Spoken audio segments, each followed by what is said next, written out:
in such a way. But what emerged is that about a third of those respondents had quite an extensive exposure to one of these educations, primarily education for sustainable development, but had some exposure to it. Many of it was through value education. That's something that many of us are quite familiar with. Civics, citizenship. And then 1/3 have had no exposure. Now the surprising thing was there was no difference among the three groups in their attitude towards a lot of the contemporary problems we were facing. And that was surprising. Issues on climate change. One would have expected if we had taken an education for sustainable development, we would have been a lot more responsive to it, a lot more aware of it. That wasn't the case. The same for peace and conflicts. The good news out of that was that underlying all that 1,500 or 700 respondents, there was some level of empathy emerging from every one of them. But there was also a lot of dissonance, because many of them said that we need to use violence in certain, when it's required. But on the other hand, they were also mentioning that we need to be concerned about our fellow citizens. So there's also dissonance there. It's good dissonance, I think. But what we realize is that what we had and what we have been doing for the last 20, 30 years through our education for peace and sustainable development was not working. And I'm ready to go on record to say it has not been working. And now I want to bring in some new research or some new studies that have come in, which sort of says we are at a crisis. A 2015 WHO report came up sort of saying that I'm just talking for India, and it's very similar across many countries. I really don't like to use the word developing and developed. It's a very old-fashioned way of breaking up the world. The good thing is they're all the countries. This seems to be very predominant. But for India, 25% of children between the ages of 13 and 15 are having some form of mental health, primarily depression and anxiety. That's a crisis. And that's a problem, and that's the group of people that you are working with. And this is what they have reported. In many countries, this is taboo, so I can just expect, I would suspect that it's much larger than 25%. These are kids of 13 and 15. They should be having the best time of their lives, enjoying school, enjoying life. So we need something different. And so at the Institute, we resisted of following the normal track and bringing out more publications about peace, about sustainability, because we know those. Since biblical times, we know that. One should not hurt your neighbor. One should be good to the fellow citizens or fellow humans. But we don't do it.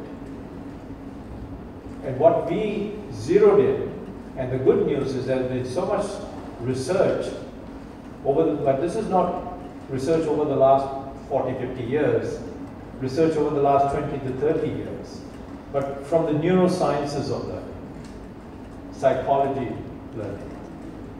And what they have been showing is that we have focused so much on building the intellectual intelligence that we have completely forgotten about building the emotional intelligence of our children.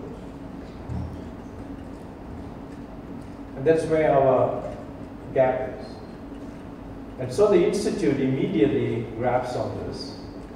And so we've been working over the last 2-3 years trying to develop a cause, a new approach to looking at education for global citizenship, an education for peace, an education for sustainable development, moving away from just focusing on improving the labor productivity of our people, our children, to more towards their flourishing as a youth. That's where we are focused on. The economic benefits will come, and that's the research has shown. You automatically see a 20% increase in academic performance with kids who have very high levels of emotional intelligence, compared vis-a-vis those who have not provided that training. So here comes liberty. It's a process.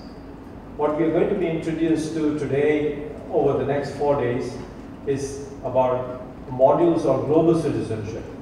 But equally important is the process that we use to develop those modules. And I think Nandini will talk a little bit more. I hope I'm not stealing the show from her. But she tells you a lot more about the science. What drives it. Because this is not just based on our opinions. It's driven and based on evidence and based on science. I'm not an educator by profession. I'm an economist. Don't hold that against me. But what I find is that education has not been guided by science. I don't know why. Education has not changed over the last 300 years. I'm making very bold statements here. Many of my colleagues at UNESCO might not agree with me on this. But as an outsider, when I come into the system, I don't have any biases. And this is what I see. Based versus vis-a-vis what's happening in the environmental field. Vis-a-vis what's happening in the health field. They always say that if you take a teacher out 300 years ago from, let's say, how many of you have heard the Pink Floyd song, A Brick in the Wall? What was it called? We don't need no education. We don't need no education. And they show about how a classroom, about 200, 300 years ago in the United Kingdom. And they say if you take a teacher and put the same teacher in a modern classroom, except for this new whiteboards and stuff, it's exactly the same. That's one sector that has not changed. And I think you guys are going to be those champions of that change. You have to. Technology is moving so fast. And that's the other dimension that we're going to be introducing you to. A platform, a digital platform called Kai. They're forcing me now to rethink about renaming it. But that's the way the Institute works. We're constantly looking, changing, finding out the latest research, look at trying to improve our products. I hope you will have fun. And in that, I will want to end with a couple of key messages that I would like you to take home. Is that emotional intelligence is no longer something which is an auxiliary or peripheral, it is a prerequisite. We should not have a course or a subject of emotional intelligence. It should be built right across the whole curriculum. We should not have a course on sustainability. It should be across. Teach maths with social emotional learning. Teach chemistry with social emotional learning. And link it up with the issues of relevance. For me, climate change, this is the area that I've been working on as an economist, as a systems scientist.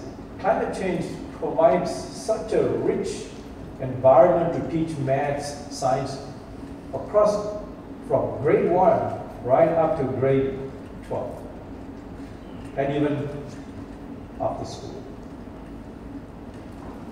But it's relevance. When the kid sees relevance, the kid becomes excited. And then when the kid gets excited, the kid has fun. And when the kid has fun, learning happens naturally. And I'd like to finish off by let's take away exams. I never liked it as a kid. When we had the exams as the way that we have them right now, you put them in an unnatural environment. Maybe 10 to 15% excel in that kind of an environment, but most of us don't. Many of us just freeze. Things that I knew before the exams, for all of a sudden, I just don't have it. Exams are not to be punitive. In fact, we should have real-time, continuous assessments. And that's why one of the main tools that we use, games. We have developed two in-house, but now it's an expensive endeavor. So we have gone out and brought in some of the biggest gaming companies on board to start thinking about developing games for them. And a lot of the latest research tends to debunk the myth that games are bad. A lot of the neurosciences research are saying that games actually create new neural networks that are extremely useful for learning. Even violent games. Apparently it has things on strategic decision making.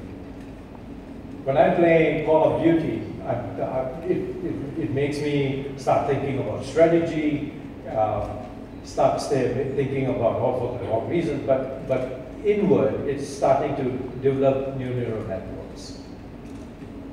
So we are working, we have talked to the people who have developed Assassin's Creed. How many of you have played Assassin's Creed? That's a trick question.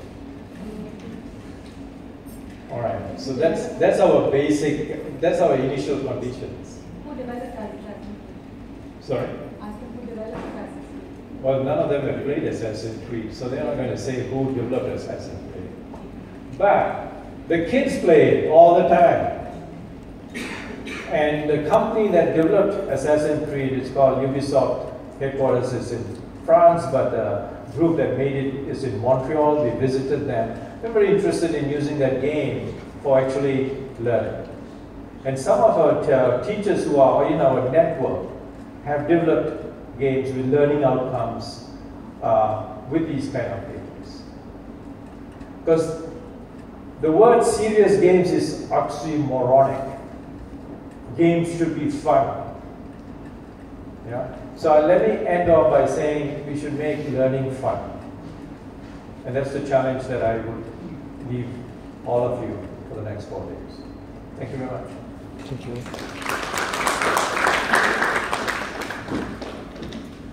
Thank you, Ananda. I'd like to now invite Dr.